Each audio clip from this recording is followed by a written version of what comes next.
I spoke to the Nationals MP Colin Boyce yesterday. He moved that spill. These are his first lengthy comments, his first interview, in fact, since that failed spill motion. I began by asking him about how he felt after the failed bid and the fact that his party room didn't back him.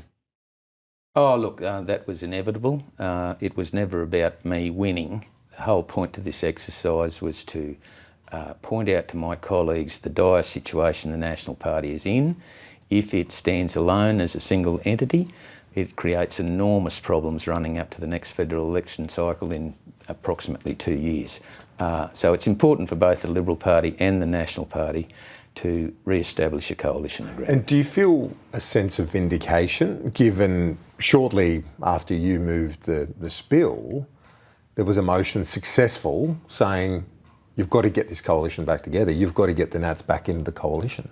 100%. So again, that was one of the colleagues of mine pointing out exactly what I've been arguing for a long time. And that was your motivation to call a spill anyway? Correct. So the point was, they've got a choice here. It's quite evident that both David Littleproud, our leader, and Susan Lee, the Liberal Party leader, there's some issues between them, and that needs to be resolved. For our viewers who might not know, you are a former member of the state parliament. You won the seat of Callide, and I just want to go back in a bit of history, because when we look at this primary vote for One Nation now in the mid-20s, where you're from, central Queensland, your victory in Callide, that state seat, saw a primary vote for One Nation and the Katter Party combined of nearly 40%. So you're well aware that people in your backyard are very happy to vote One Nation if they see fit. 100%, and this is the point that my colleagues just do not understand. The rise of One Nation will create enormous problems, particularly for the National Party. Now, you're absolutely right. In the 2017 Callide state election, I won it on a 34% primary vote, I think it was. A couple of weeks it took, didn't it? It took a couple of weeks recounting and counting, and I eventually won on Labor Party preferences. Over One Nation. Over One Nation. But the point everybody's got to understand of this is that those big rural regional electorates are quite happy to vote One Nation. Do your colleagues get it, do you think? In the sense that this is an existential threat, really, isn't it? Absolutely, and this is the whole point. With the rise of One Nation and the fuelling of One Nation with the Barnaby Joyce joining them, we've got Corey Bernardi this morning that is nominated to run for One Nation. This will create enormous problems for the wider Liberal national coalition right around Australia. And so do you feel that this is a moment of existential threat for not just the Nationals but the coalition, the traditional conservative parties in this nation? Oh, correct. And the point to this is the wider public, and I do not blame them.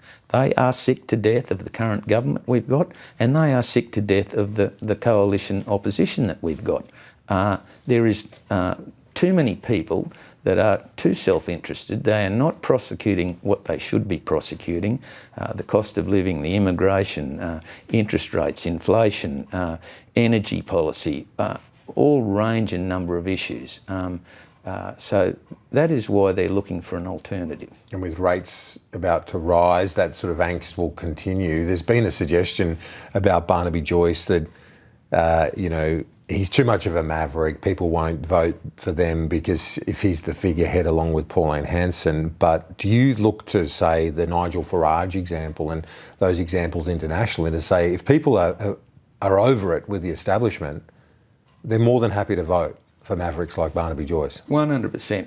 And Barnaby's a good friend of mine. We speak on a regular basis about all sorts of things, not just politics. But Barnaby, love him or hate him, he's a very polarising character. He has an enormous amount of political experience, and he can read the political crystal ball, if you like. And do not discount Barnaby Joyce and what's coming from basically the political right flank. Would you say then that people who think the One Nation spike is just a protest and relaxed about that, are they deluded?